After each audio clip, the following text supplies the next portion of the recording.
Hello, everyone. Dr. Vicky here, speaking to you from the Seeds of Transformation Healing Center. It's time for Taroscopes again. We're going to be doing the Taroscopes for the sign of Gemini. That's Gemini Sun, Gemini Moon, Gemini Rising for the month of March 2025. Before we get started with that, I want to welcome my new subscribers. Welcome to this wonderful community of like-minded souls, and to my tried and true who have been with me for years. Thank you so much for walking this path with me. It has meant the world to me. And thank you very much if you have become a member of this channel. Um, I've been wanting to do a membership on this channel for a while. I feel like I can speak a little bit more freely to my members, but if you do not choose to do that, of course, you will still be getting the Taroscopes every month, the morning walks through the garden, moonshine, moon shadows. Well, actually, moon shadows. Moon shadows and Mystic Sisters Live. You'll see plenty of me. So I just want to thank you if you are one of those intrepid viewers.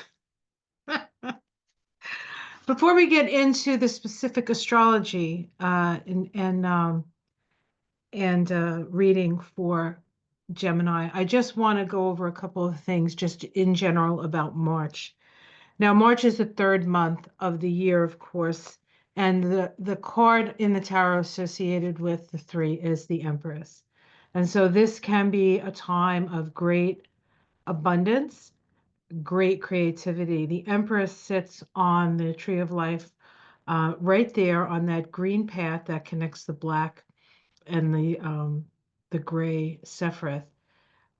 It is the path of our creative imagination. And so this month is a time when you need to utilize your ability to creatively visualize the world that you want to inhabit.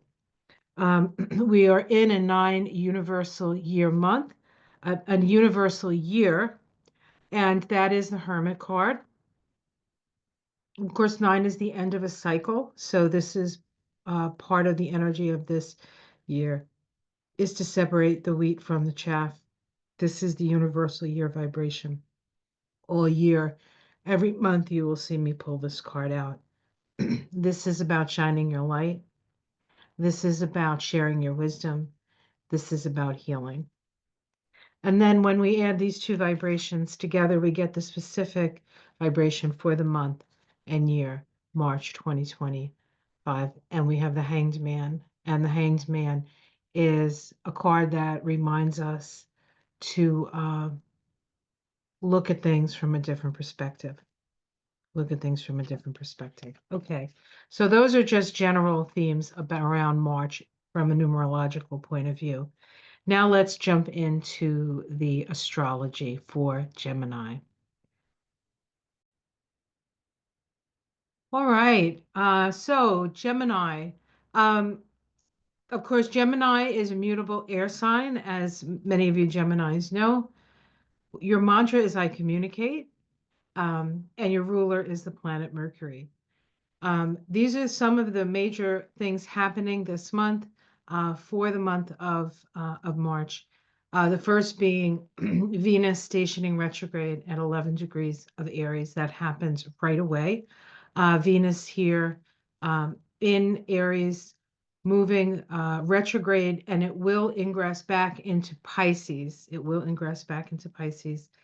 That it re-enters Pisces here, then it conjoins Neptune. So we can see that the predominant energy this month is in your 10th and 11th houses. The 10th house, of course, being the most public. The 11th house is pretty damn public as well. Also is associated with technology and computers. The sun starts the month in Pisces, moving into Aries on the equinox. We have the spring equinox here in the northern hemisphere. That is the first degree of Aries is a powerful point called a world point, and you know the sun every year goes over that point. We have Mercury starting the month in Pisces, conjoining Neptune. and then moving out of Pisces into Aries. So we have the planet of communication moving from the house where you're pretty much in charge of everything to a house in which you have to uh, talk to the group that you're in. And so communication with the group. Now we are going to have a Mercury retrograde this month. It goes retrograde on the 15th. And it goes retrograde in the sign of Aries, then moving back into Pisces. So there can be some miscommunication. As you know, especially if you're a public figure, you might see some miscommunication there. Also, some challenges in relating to the group. Now, in a mundane chart, the 11th house is the house of Congress, and the 10th house is the house of the president. And I only mention that because the president is a Gemini. Um, so I just wanted to sort of point that out. Okay. We have, let's see, Venus. I talked about Venus. Yeah, Venus going retrograde. Venus is retrograde for 40 days. Um, and um, and this cycle begins right at the beginning of the month. Venus can be your money. And so you may feel when Venus goes retrograde, we can feel a lack of abundance, a lack of money. I just want to also point out that Venus is the planet associated with the path of the Empress, which I spoke of right at the beginning of this video, creative visualization. And so it's not so much what you're seeing on the outside this month, but what you're able to visualize on the inside. Okay. Um, we have, what else do we have here? We have a full moon lunar eclipse in Virgo. We are in eclipse season. March is a very, very powerful month. After two very, very powerful months, things really I don't think things really feel like they're settling in any kind of sense of what settling might be. Not our old sense of settling, but the new sense of settling until probably May. So pace yourself, everybody, pace yourself. The sun conjoins Neptune. That's a part of a synodic cycle. And Neptune is at the last degree of Pisces. In fact, at the end of the month, Neptune is going to move into Aries. That is the first time that's happened in about 100 and I want to say 150 years. So it's been a long time since Neptune dipped its toe into Aries.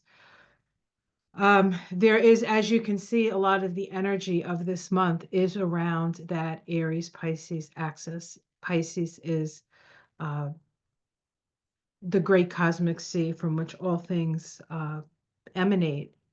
Um, but in Pisces, it's undifferentiated. And so when it moves into Aries, it becomes consciousness. It becomes something, it is born. And so this is a really important month to focus on the vision, your vision for the future, your vision for your life, your vision for what you want the world to look like. And then allow everything that you have no control over to just pass over you, right? That's part of the energy of the Hanged Man. Know what you can affect and know what you can't. Let's see, what else is going on here? We have, so Mercury goes retrograde on the 15th. It doesn't go direct until next month. We have the full moon in Virgo with the sun in Pisces. This is the axis of healing. Pisces, Virgo, it is in your house of your 4th and 10th house, which is parental stuff. And so perhaps you will have an opportunity to heal some of your childhood wounds through the illuminations that we get with this full moon lunar eclipse. We also have a new moon solar eclipse, and that's happening later in the month. I believe that's happening on the 28th, I think. And the new moon it's a new moon, so it's a new beginning. It's in Aries. Uh, Mars is now direct. So we have this new moon solar eclipse in Aries, 9 degrees of Aries, and the ruler of Aries is now moving direct. So there's this sense of moving forward on things that have been delayed, things that you attempted, but things couldn't get started in some way. This is when things have an opportunity to start. Although I do want to point out that Mars is in Cancer still. Doesn't get into Leo for until I think, well, later, May, I think May. I should know this. I'm sorry. So even though it's moving forward, it's going to be moving through Cancer. And Cancer is a very emotional sign, so we can expect that. And you'll be very emotional around your resources because it's happening in your second house. Uranus is in Taurus all month, still sitting in that 12th house of yours. Pluto in your ninth house now for um, the next 20 years. Let's see, what else do I want to say? Um, I think that's it. The sun ingresses into Aries on the 20th, and then it conjoins Venus shortly thereafter at 3 degrees of Aries, just a couple of days later. It's conjoining Venus. That is the start of, and Venus is retrograde. This is the start of the Aries star point. Venus star point. Aries becomes, after this conjunction with the sun, she goes from being an evening star to a morning star. And Venus, as a morning star, is much more willing to get into the fight for survival or for what is right or for those they love. So Venus is putting on her warrior garb. And of course, she's in Aries anyway. But the whole star point now is the Aries star point, and those people are generally pretty willing to be the first in the breach. So you will notice, and if you yourself have an Aries star point, you might find yourself moving out and in. And somebody who has an Aries star point that I know off the top of my head is Barack Obama. So who knows? Maybe we'll see him. I don't know where he is, and I'm not seeing him. Okay. Um, all right, that's what I want to say about the astrology. Very good, very good, very good. Okay. Now let's do the tarot. Uh, excuse me. I'm sorry. I think I'm going to use the Hermetic deck, but I'm also going to use um, an Oracle deck. What did I do? Oh, that's not the deck, is it? Okay. I just have to find the deck. Just give me a moment here. Okay.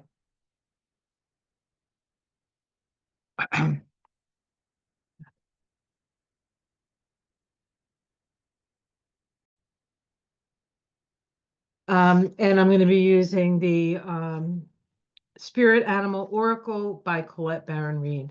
By Colette Baron Reed. So let's get into the tarot. All right. Gemini, Gemini, Gemini. So yeah, Mercury retrograde this month that you do need to take into consideration.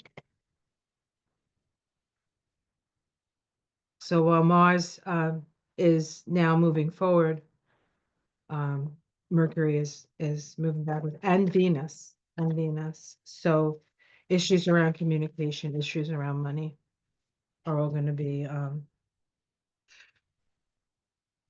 top of the marquee. We start with the Princess of Swords. The Princess of Swords is the troublemaker. She's willing to poke people. She's willing to say things that other people might be afraid to say. Part of it is that she's young and she has a sense of what is right, at least her sense of what is right. And so when things happen, um, she'll be the first one to say, hey, that's not right, or hey, wait a minute, what's going on? I always kind of see the Princess of Swords as a whistleblower energy with just enough information to be dangerous, but perhaps not enough information to know how what she says is going to actually, what she actually says is going, what the end product of that's going to be. Okay, let's see what crosses that. We have the Queen of Cups. This is the Queen of sensitivity. This is the Psychic Queen. Um, of course, the Queen is older than the Princess, or the Page, and so there's maturity here. So I feel like you want to say something, but you may not have, or somebody wants to say something. It may not be you, but they may not have the emotional maturity to realize how what they're saying affects other people. Let's see what's underneath it all. We have the High Priestess. Something does need to come out. There is a secret that needs to come out. It is at the root of it. It's at the root of it. And perhaps the crossing card of the Queen of Cups is that you just don't really want to upset people. So there could be two parts of you. And of course, as a Gemini, you generally have these two competing parts, the one who wants to sort of maybe do it and the one that's like, I don't know. So, all right, let's see what's in the past. We have the Eight of Cups, abandoned success. This has been brewing for a while. You haven't been happy. You've wanted to go. You felt guilty to go. But really, if things being aren't emotionally fulfilling, perhaps it's not, it's not a bad option for you. In the sky, we have the King of Swords. This is a justice card. The King of Swords is somebody who holds the sword of justice. Hopefully has good judgment when it comes to that. But it's definitely a king or an energy where you are taking hold of your truth. So there's this energy in the sky of taking up the sword of truth and standing up for what is right. So again, we have um, this theme of there's a secret to be revealed. There's a secret to be revealed. Let's see. In the immediate future, we have the Eight of Swords. Now, this is a card about not really being able to speak up. It's me.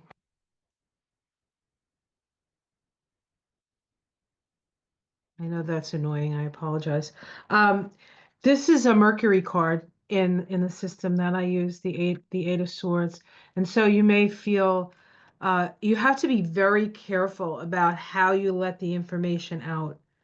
The information will come out, but you have to be very careful because if it does come out the wrong way, you you know, people won't take it well. Let's put it that way. Okay. So you have to be very, very careful. There will be an opportunity, but you need to utilize your intuition to know when the right opportunity is available. How it's seen from the outside, the Hierophant. This is about how things are put together. You're seen as somebody who's put together, who's somebody who generally goes by the rules, actually. Um, and so if you do say something, I think people are going to be kind of surprised. Your domestic situation, the Knight of Swords, the Knight of Swords. Again, we have this sword energy. This is its ideas, its thoughts. The Knight of Swords can create a lot of chaos. So you do have to be very discerning about where you decide and when you decide to draw your sword. It may cause chaos or upsetment in your home, but not saying it may do the same thing. So it's not necessarily about not saying it. It's about you're just going to have to be very careful about when and how you say something. Hopes and fears. The Five of Wands, strife. Probably one of the reasons why you're being so careful here. And then the outcome card is the Lovers. This is your card, Gemini. So it's about choice. It's about choice. You're going to have to make a choice. Underneath it, we have the Nine of Wands, this is standing up for what you believe. The Moon in the face of lunacy, and then Justice, balancing of the scales. And so this is not going to be an easy month because it pretty much says you have to stand up for what is right, for what you believe is true. And it's it's it's a crazy time, but in the end, justice will prevail. Let's see what the spirit animal oracle says.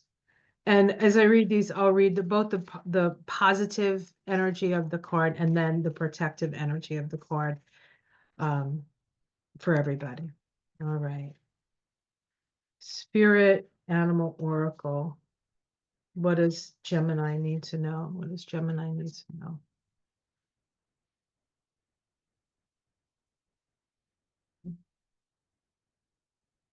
Swan spirit. Time for a deep dive.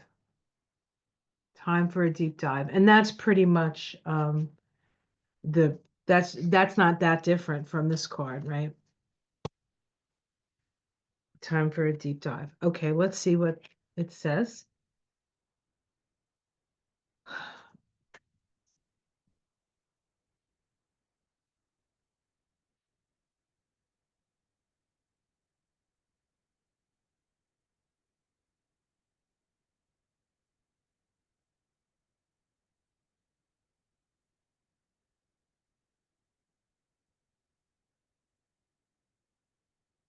With their graceful long necks, swans are able to reach into the depths. When swan spirit arrives, you are called to take a deep dive beyond what is easily available on the surface. You may think you know what is best for you now, but take the plunge into the depths of your awareness, for there is knowledge you are not aware of and great treasures to discover. Deeper understanding awaits you, and perspective that comes from a greater self knowledge is what you need right now to better understand a situation or relationship. As you come to know yourself more intimately, so too will you come to better know others. So, Swan Spirit asks you to go beyond the surface of what is happening between you and others and resist the temptation to judge by superficial appearances. No, there is a much deeper potential for loving connections, forgiveness, and mutual understanding. The protective message is don't talk yourself into diving deep into something just because you see the potential of things instead of what they really are now. The necessary work and patience involved may not be the best use of your energy. Have you seen the potential in someone and think that if you love and support them, they will become the person who knows you love them beyond all others? Have you stepped into an opportunity that you know feels too good to be true, I guess. Jesus. And might not turn out the way you hoped. Now is not a time for selective, limited perception. So really, um, it's really even on both ends of that, it's saying that you need to expand your consciousness. And this is a time to go within. Venus is retrograde, Mercury is retrograde. We're in a hanged man vibration for the month of March. It's a Neptunian vibration, and at the end of March, Neptune moves into Aries, and so this time is precious for you to, in your mind's eye, visualize that which you want to create, and then take the steps that you have control over and let everything else go. This is an important time to focus your intention on what you want to see happen. But it is a time of non-action. So it's not about acting on it as much as it is seeing it in your mind's eye and allowing the universe, which has all this sort of extra energy, uh, to empower that vision. Okay? All right, that's the story, Morning Glories. I'll see you again next month. Take care of yourselves. Much love. Namaste.